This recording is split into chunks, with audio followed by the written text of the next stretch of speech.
5 ലോക പരിസ്ഥിതി ദിനം അല്ലേ? ശരിയല്ലേ? നമ്മളിപ്പോൾ ഒരു ചെടിയൊക്കെ നട്ടല്ലോ. അപ്പോൾ ഇന്ന് നമ്മൾ ചെടി നടുക മാത്രമല്ല, അതിനുവേണ്ടി നമ്മൾ ദിവസവും കാത്ത് പരിപാലിക്കണം. അതിന് വെള്ളമൊഴിക്കണം, വളമിടണം. അങ്ങനെ വേണം നമ്മൾ ഭൂമിയോടുള്ള സ്നേഹം കാണിക്കാൻ. ഇനി നിങ്ങളുടെയൊക്കെ ജന്മദിനമാകുമ്പോൾ നിങ്ങൾക്ക് എത്ര വയസ്സാകും? 5 വയസ്സാണോ? 6 ഇയേഴ്സ്? 6 വയസ്സാവുമെങ്കിൽ 6 ചെടി നടണം. അങ്ങനെ വേണം ജന്മദിനം ആഘോഷിക്കാൻ. ബർത്ത്ഡേ കേക്ക് കട്ട് ചെയ്യുക മാത്രമല്ല, ഒരു 6 ചെടി. 6 വയസ്സാവുന്നവര് 6 ചെടി നടും. 7 വയസ്സാവുന്നവരോ 7 ചെടി നടും. അത്രയും ചെടി നട്ടിട്ട് വേണം നമ്മൾ ഓരോ ജന്മദിനവും ആഘോഷിക്കാൻ. അപ്പോൾ നമ്മൾ നടുന്ന ചെടി ആർക്ക് വേണ്ടിയാണ്? നമ്മുടെ അമ്മയ്ക്ക് വേണ്ടി, കിളികൾക്ക് വേണ്ടി, ഭൂമിക്ക് വേണ്ടി, നമ്മുടെ വരും തലമുറയ്ക്ക് വേണ്ടി.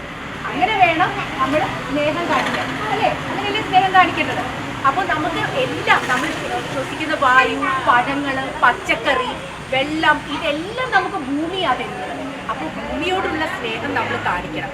അപ്പോൾ ഇന്നിപ്പോൾ നമ്മൾ നട്ട ആ ചെടിയുണ്ടല്ലോ, നമ്മൾ രാവിലെ നട്ടില്ലേ, അപ്പോൾ അത് ദിവസവും നിങ്ങൾ വെള്ളം ഒഴിക്കണം, അതിന് വളമിടണം. അത് എങ്കിൽ മാത്രമേ അത് വളരുള്ളൂ. നിങ്ങളും വളർന്ന് വലുതാവില്ലേ? എപ്പോഴും ഇത്രയും അല്ലല്ലോ, വളർന്ന് വരുമല്ലോ. അതുപോലെ ചെടിയും വളർന്ന് വരും. അപ്പോൾ അങ്ങനെ വേണം നമ്മൾ ഭൂമിയോടുള്ള സ്നേഹം. ഭൂമി ദേവിക്ക് വന്ദനം. ഭൂമിയോടുള്ള സ്നേഹം അങ്ങനെ വേണം കാണിക്കാൻ. അപ്പം എല്ലാവരും എൻ്റെ ആൻറ്റിയുടെ കൈ ഒന്ന് പിടിച്ചേ, ആ ഒരു സ്നേഹം കാണിച്ചേ. അപ്പോൾ നമ്മൾ ഇന്നു മുതൽ നമ്മൾ ഭൂമിയുടെ മക്കളാണ്. ഭൂമിയോടുള്ള സ്നേഹം നമ്മൾ കാണിക്കാനുള്ള ഒരു ഓർമ്മപ്പെടുത്തലാണ് ജൂൺ 5.